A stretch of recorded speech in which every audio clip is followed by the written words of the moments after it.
Blue Kool-Aid drinkers! We are back, baby. We are back, and we are recording this on October 30th, 8:30 p.m. at night Central, and we Halloween have Eve. one fun episode ahead of us here where we'll be previewing the Lions traveling to Lambeau Field this weekend, a big game for the lead in the NFC North and a big control of the NFC North. But before we get into all of that, we have to introduce the Blue Kool-Aid crew that is here.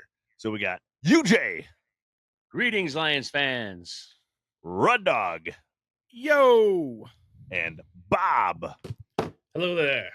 And our producer, Kid J, is off to the side. He might chime in every once in a while. But as I mentioned, this upcoming week, the Lions have a big game on the road in Lambeau. They get Lambeau early in the year, so they kind of avoid the bitter cold of it all. But they are 3.5-point favorites. Over under is 48.5. This is a 3:25 kickoff game, a 3:25 Central, 4:25 Eastern. And Tom Brady is announcing this game, so another one of America's games of the week. It should be a good one. And no better way to start talking about this game than having our Lions Den segment. So we have one brave soul that has willed or is somehow found the willpower to step into the Lions Den. And this week, that is our guest, Zack. Zack, welcome to the podcast. You are now entering the Lions Den. Welcome, Zack. Welcome. Zach? Hey, Zach. Good to be here, guys. Thanks for having me. So, Zack, Be just careful about thanking us. so I'm a fellow Zack as well, but even before I get into this, there's already something a little off about you because you spell your name Zack with a K. I already have some questions about you already before even the fact that you're a Packers fan. They call that a red flag.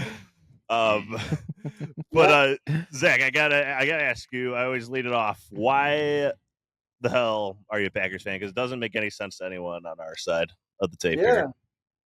Yeah, no. So, I was born in NFC North Country, so I knew that I had to be a fan of somebody from the North, and so at an early age, I had a choice. So I made I looked at the four teams I had, and I looked at the Bears, and all they do is they just look back at 1985, and they're still living there. So I didn't want to be part of that.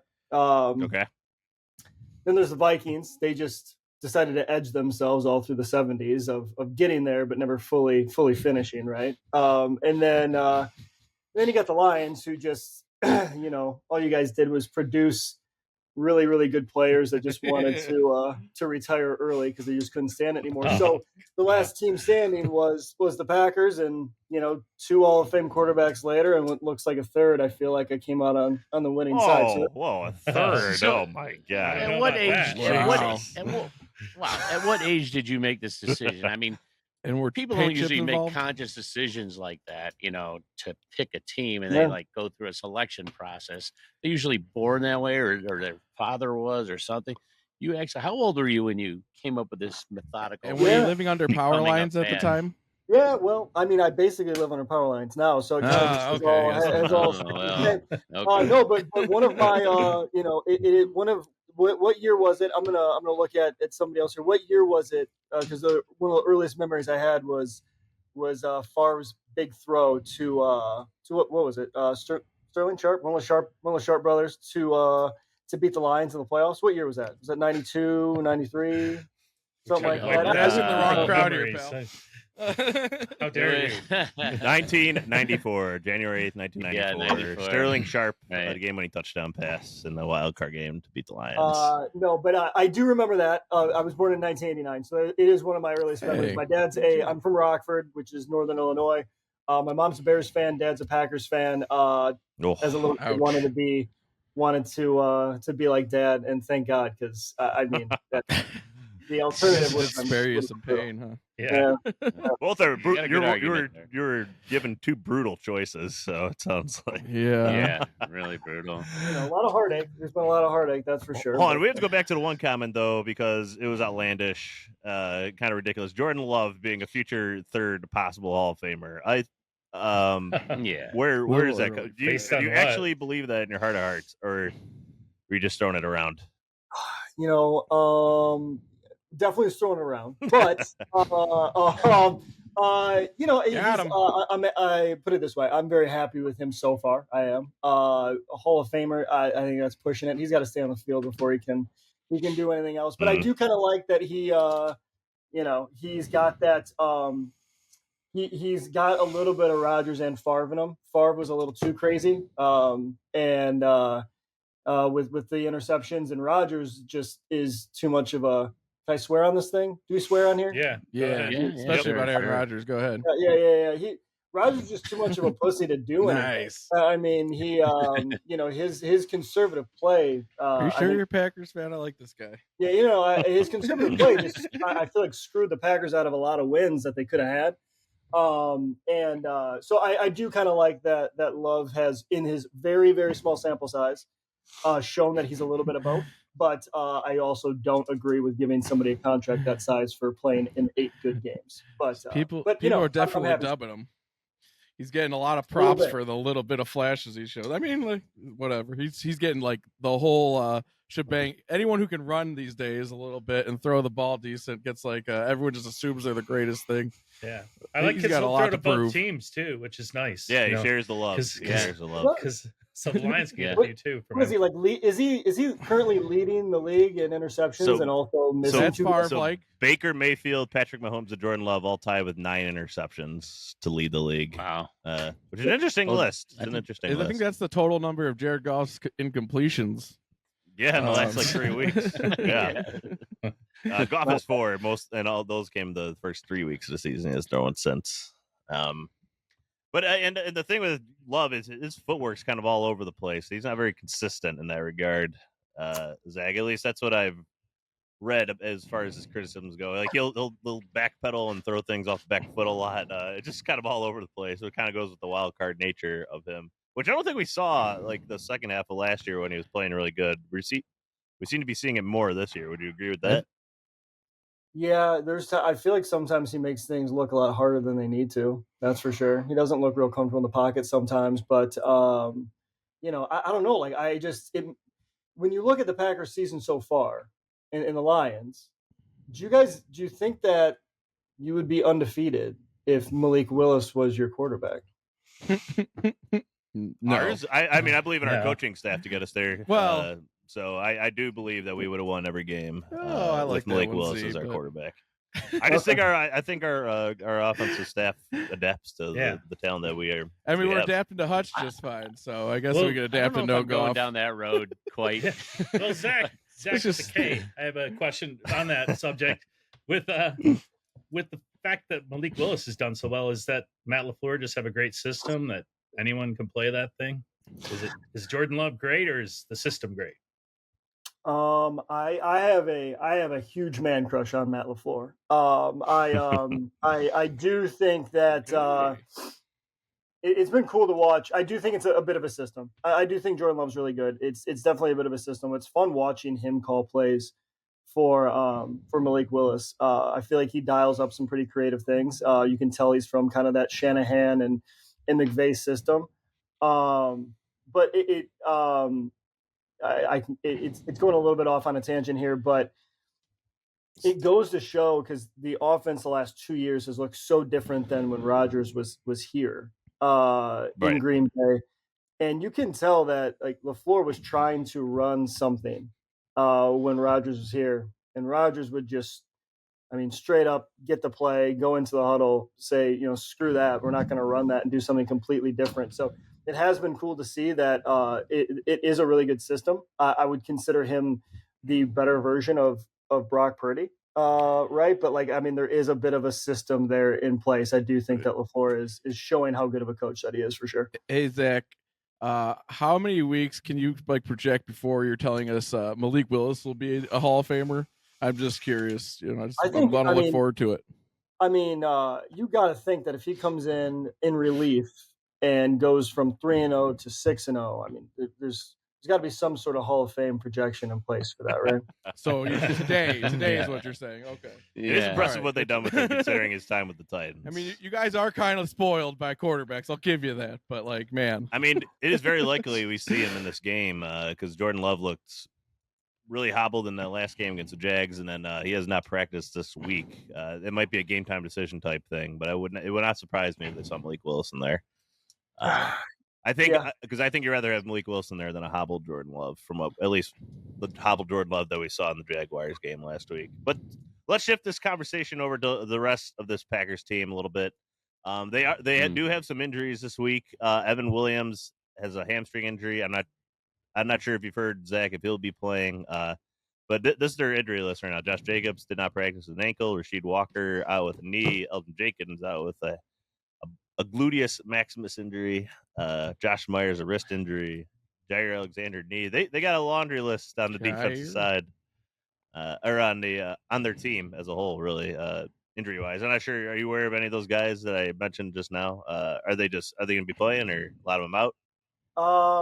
I don't. I mean, obviously, I don't know for sure. Won't speculate on that too much, but I do know that is a very Packers thing to on Wednesday have most of their team hanging out in shorts and a t-shirt. So I would expect that most of that list plays. I haven't seen anything too serious enough to say that they'll be scratched on Sunday. But fair enough. Do you think? Hopefully what do you think of the defensive scheme against this Lions offense? This Lions offense is averaging 40 points.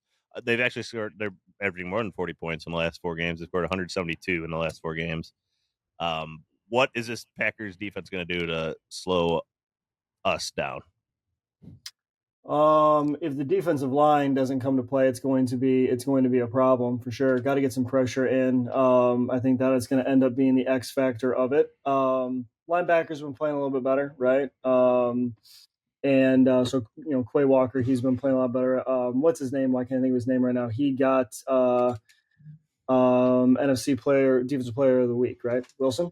Yep. So he's been playing better. But I'm not worried about Jair, right? But when you look at the other side of the ball, who's ever covering the second is going to be the one that we're going to have to worry about. So, but I think the end of the day, if we can't get pressure on Goff, there's going to be a problem. That's all right. If you get pressure, we'll just run it down your throat. You'll be good. Do you think Quay Walker is going to go after the medical staff again, like he did before? You got to respect the guy having a little bit of anger inside of him. We tend to trigger him, so I expect something will happen. Yeah. No, so, DJ. I'm sorry. Go ahead. I was just going to ask you if there's anybody on the defense that surprised you this year that you necessarily weren't expecting much out of that's produced someone to keep an eye on that we haven't. There's obviously Xavier McKinney, who we could talk about for a long time if we want. He's leading the NFL in interceptions. You have the 2 top leaders in interceptions, Kirby Joseph and Xavier McKinney going off in this game. But is there someone else on the defense that maybe we haven't mentioned that has stood out to you? I mean, no, McKinney's been obviously playing out of his mind. I mean, Nixon's done more than just return kicks this year, which has been kind of nice. But that's not going to be somebody who I'm overly impressed by. But it's been nice to see that he's been able to contribute a little bit more. It just comes down to, they kind of have the rotating cast of defensive line. That's going to be good. I'm an Iowa guy, so I'd love to see Van Ness pick up a sack or 2. Yeah. So he's been playing well when he comes in. I'd like to see somebody like Van Ness make a play in this game, but again, I think it comes down to controlling the line of scrimmage there, especially since you guys are playing patty cake there in the backfield of not being able to choose. You guys have. It is a 50-50 split, almost exactly, of sharing the ball back there between the 2 running backs. Yeah. So at some point, that marriage is going to be, somebody's going to need to be an alpha, right? Do you guys see that there's going to be a problem here moving forward, or no? Or what? It's not the opposite of a problem. They're both going to run it for 1,000 yards. So yeah. I don't know the way they're trending. You're an Iowa guy. They're Sonic and Knuckles, baby. You don't mess with that duo right there. Yeah, you're an Iowa guy. You're going to see Jack Campbell and Sam Laporta go at it. You might really enjoy the show. Jack Campbell is that dude's a man. He knows what he's doing. It's been cool to see him, and obviously Laporta. Tight end, right? We knew that was going to happen, but right. But yeah, it's been cool to see. All right, UJ, you had a question. Yeah, in this divided politics world that we live in right now, I heard that Putin is a huge Packer fan, and the Packers are not like a capitalist team. They're actually like a collective, which is a very communist thing. How does it? I mean, do you feel guilty rooting for a communist team? I mean, seriously. No. I don't know. I mean, the short answer is no. The parallel's kind of funny when you think about it like that. No. I think, you know what? I think at the end of the day, it's been really, it's from our perspective as kind of the big brother of the division. It's been cute to see what the Lions have been doing. Oh God! Wow! It's always a good sign Ridiculous. when Wait, who's got the title? Who's got the NFC North title? Well, just two things, right? I mean, you always know it's a good sign when you can tap your little brother on the head and say, "Nice job, it's great you guys have been doing." When you ask people around the league, it's I'm rooting for those Lions. It's about time, right? I mean, that's a good thing too. I'm happy for you guys, and you also know, when you think about the goals of teams when they start the season. I mean, you got like Lovie Smith back for the Bears, who he was like, my number one goal is beat the Packers. It's like, I mean, what are we doing here? We got Campbell didn't mention you guys. Lions is a Super Bowl, so that doesn't. No, of course. But then we got. Does it suck to know you're gonna have to lose not only this week but next week because you play the Lions this week? No, I mean I did see that stat, which is a crazy thing. Best edge in sports, baby. But no, I think that seeing Dan Campbell and how excited he is just after a regular season win, I think just goes to show how far you guys have come, and I think it's really cool. I thought I liked him, but I don't. Like him every team is excited when they win in the NFL, so that's just ludicrous. But let's flip this over to the other side really quick. Offensively, we think, or at least I think, that the Lions are going to be aggressive, especially if Malik Willis is in there. I think. Actually, if Malik Willis is in there, I think the Lions are less aggressive on the blitz. I think they want to let him sit in the pocket and throw. Malik Willis actually is pretty good against the blitz of the Titans early on in the season. Kirby and Branch need to eat. But I think making him think, making him read, will, and I think that will go our way. I do think Malik Willis is going to get it at some point in this game. It just doesn't seem like Love is trending in the right direction. Anyways, so I mean, I think the Lions sit back. I think Kirby Joseph floats around the field and gets a pick or two off Malik Willis in this game. But I mean, tell me if I'm wrong, Zach, about the way this Packers offense is going to attack Lions. The Lions are top 5 in the NFL in rush defense as well, I should mention. I think that if Malik plays, you're just going to see a lot of pre-snap motion. That's the biggest thing, right? So you see that offense really do a lot of misdirection, then fake going the other way, and then go back to the way that the misdirection was. So, it's so again, I think that if Malik is in, it's going to be a lot more quick plays rather than what you're saying, letting him, sit back there and read. So that's at least what has worked in the games that he has started. So we'll see if they continue that game plan. All right. Red Dog, I think you have one more question before we wrap it up here. I do have a question. All right, Zach. On a scale of 1 to 10, 1 being a time traveler goes back in time and steps on a butterfly, and it causes a weird little shift that makes you a Bears fan for your whole life, or 10 being your head literally turns to cheese, and now you are just made of cheese. How scared are you of the Lions this week? I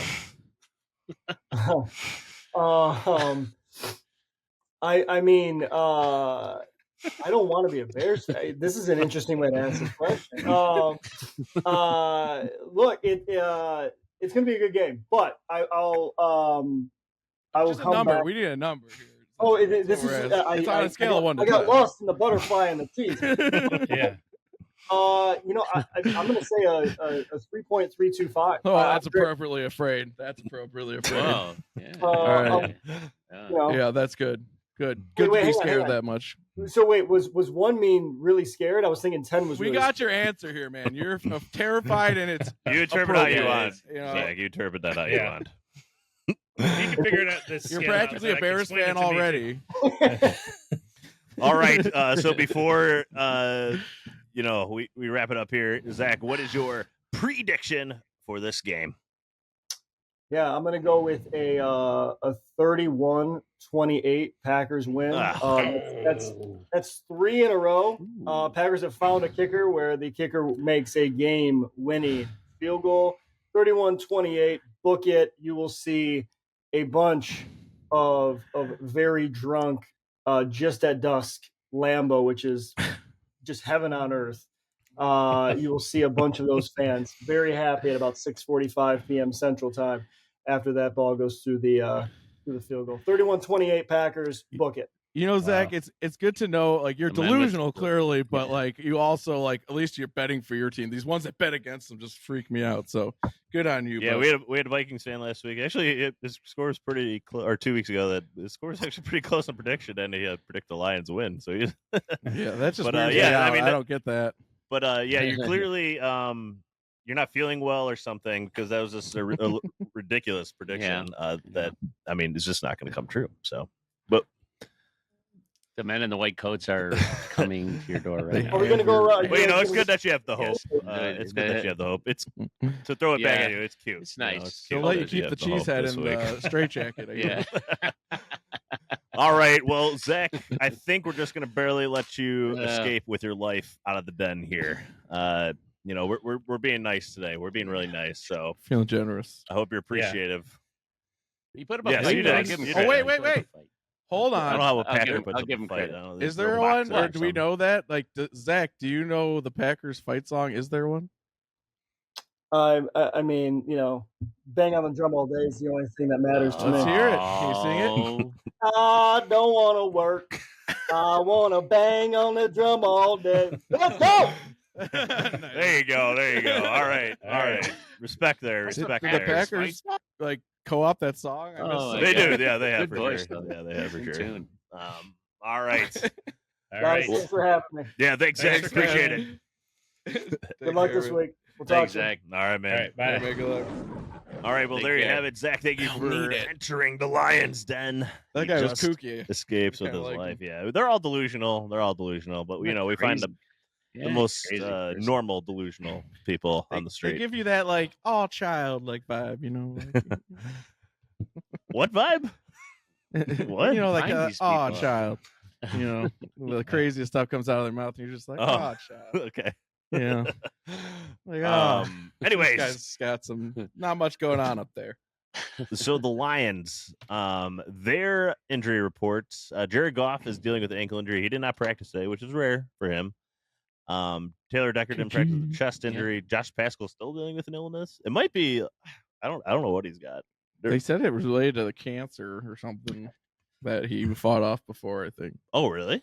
But he was expected to be back this week. That was the weird thing about it. And then there, of course, is the Rodrigo injury, which he will probably be out a week or two. But he probably will not be playing this week, which is a big bummer when going up against the Packers. Yes. If you Big number. Anyways. He's playing good football. It sucks. Oh, yeah, you're right. Pascal had an issue flagged during one of his annual cancer screenings, and the cancer is not returned. He does have a few things to complete before he's ready to return to the field. So I'm there's assuming they're just figuring he doesn't need all the practice this week, and he's making it up with mental reps or something. I don't know. He's got to come back, right? If they said he was gonna, unless something bad. I don't want to think too much about it, but yeah, I don't I know. hope he's back. Yeah, I mean, well, everything's all right. So actually, it's all more important. But anyways, Broderick Martin returned back to practice today. So he's opened up his 21-day evaluation window. Someone's getting healthy. Wait, does that mean if he's close to his return too, potentially? If he? No, he's not even eligible to week 9. Anything about him yet. Oh, so, yeah, that's right. God, that sucks. Actually, that could be like which is next perfect. week. Keeping him in the reserve could be like just what we need to get through the stretch of the home season or the home stretch of the season. And I don't know if you caught it, but Christian Mahogany was added to the 53-man roster Ooh, as well. saw that. About that. So that's a good sign for him. Good news. Do you think he has any chance of challenging like Coyote or anything anytime soon? Probably not. I don't want to say he could fill in an emergency. It sounds like.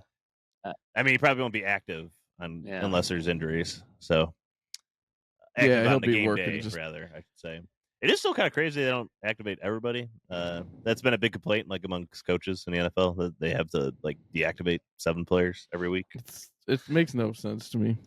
That is goofy. That makes no sense to me. You 53-man roster, just let them all suit up. I imagine that being amended within a few years, if not next year. So it's been going on for a long time. Yeah. Why do you see that? I don't know. There was just more chatter about it that I've seen in recent talk than I've ever seen before. If they That's why I was even aware of that too. Yeah, they want better more players.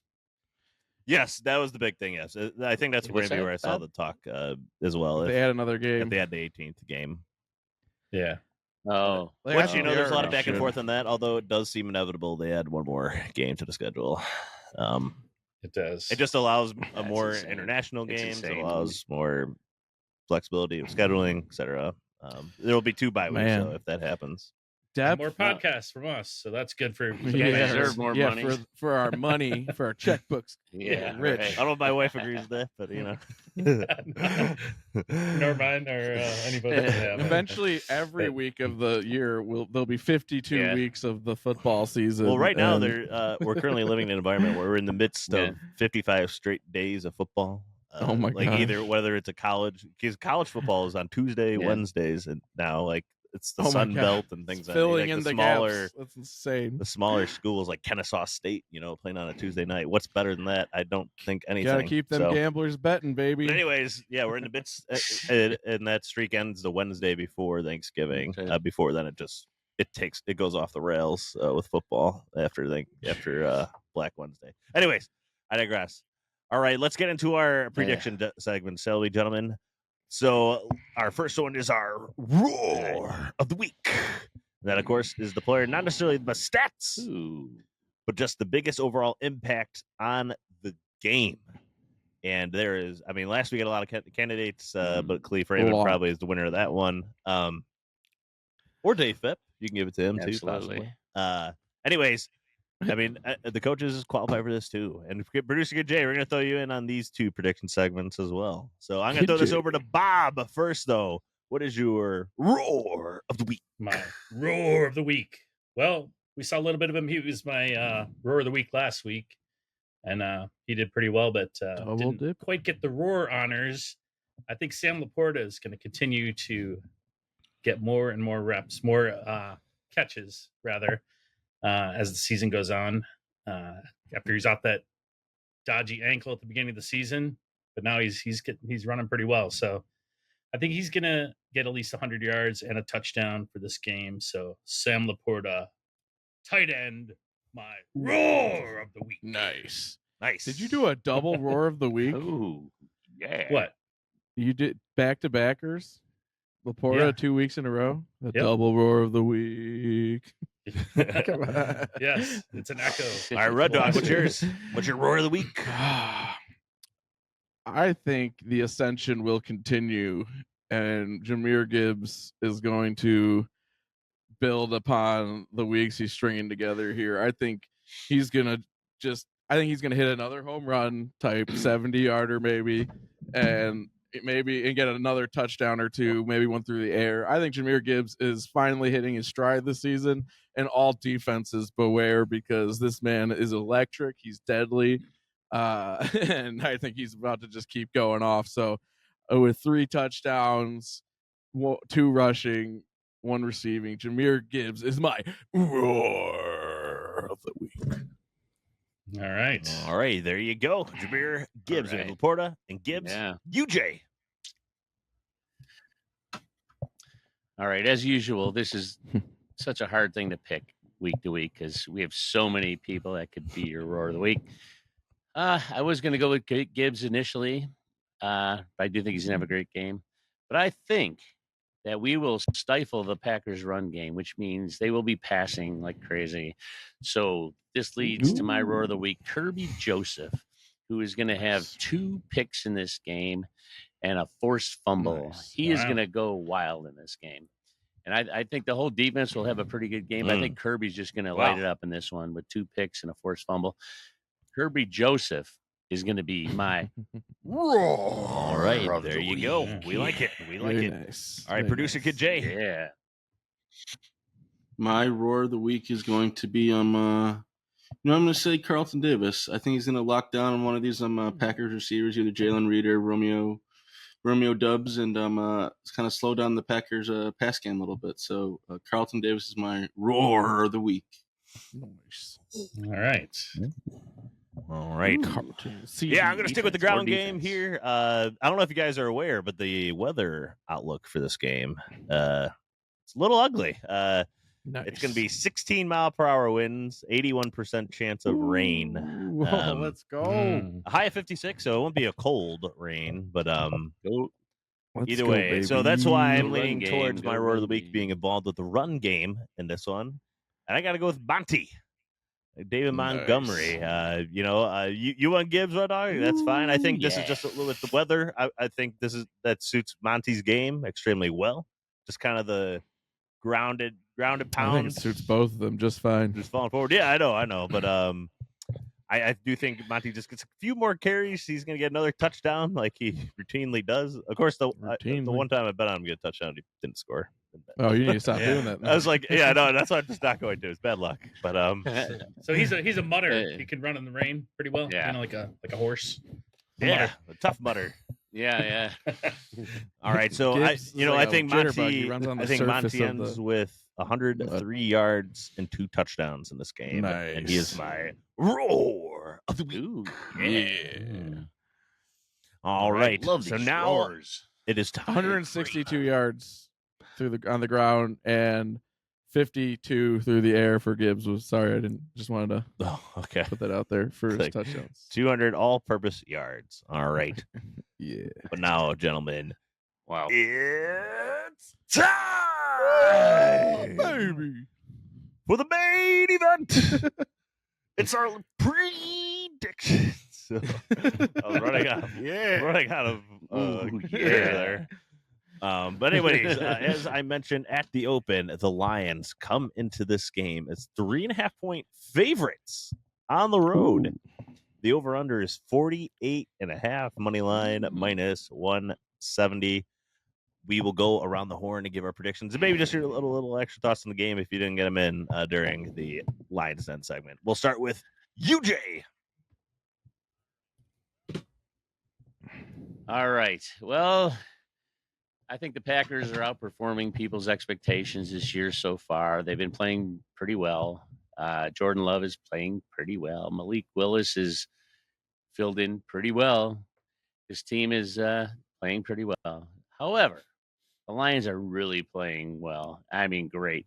This Lions team rises to every occasion, and this is going to be a tough occasion for them. The Packers will give them a fight. They will. It's at home at Lambeau, so they are going to put up a fight. But this Lions team is too good. We are too good.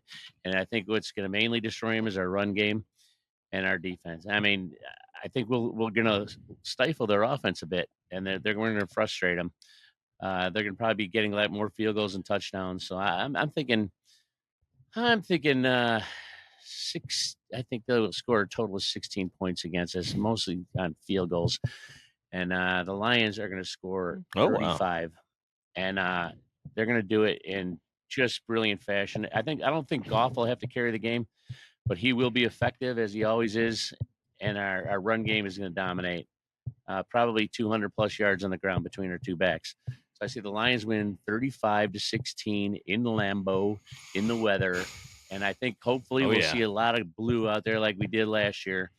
And I think 40,000 Lions fans out there dominating the scenery. I mean, you look up in the stands and we'll see a lot of blue, baby. So 35-16, the Lions are going to win this game. That is my boy. All right. prediction. Red Dog. Yeah, baby. All right. It's going to be tough to score 70 this week.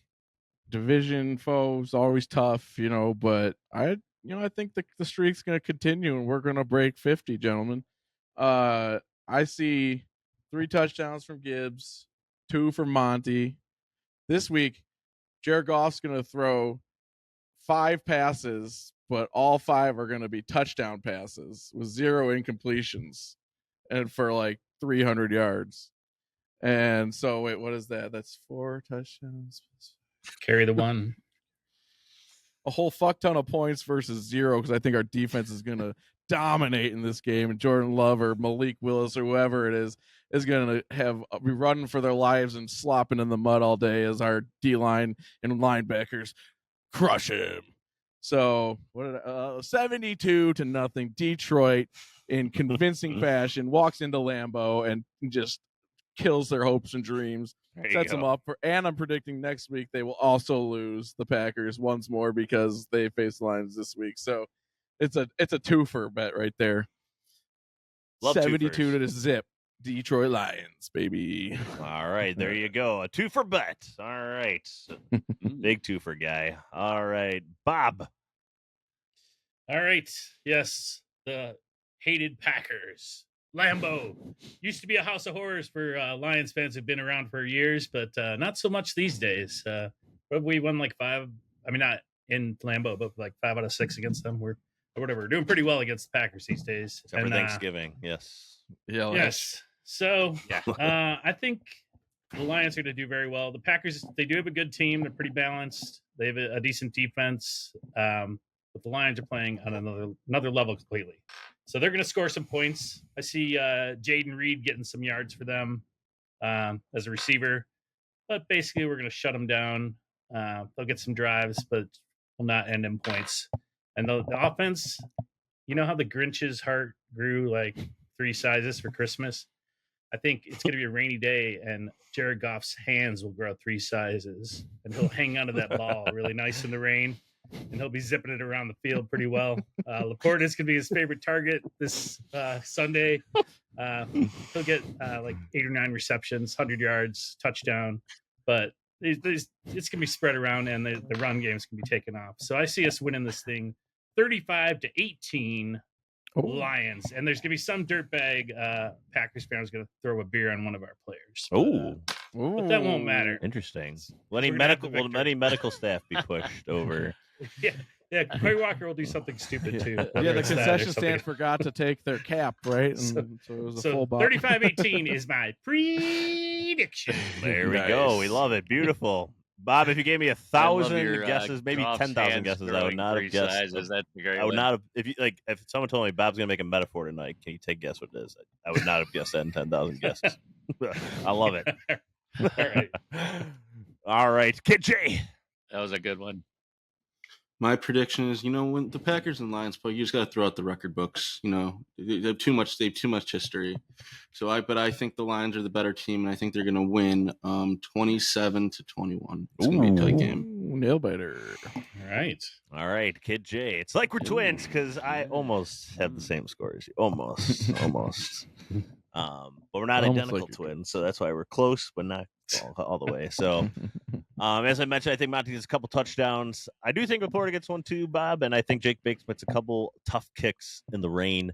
I do think the Packers get a little bit of theirs as well, and I have this being 27-20 Lions on the road in Lambeau.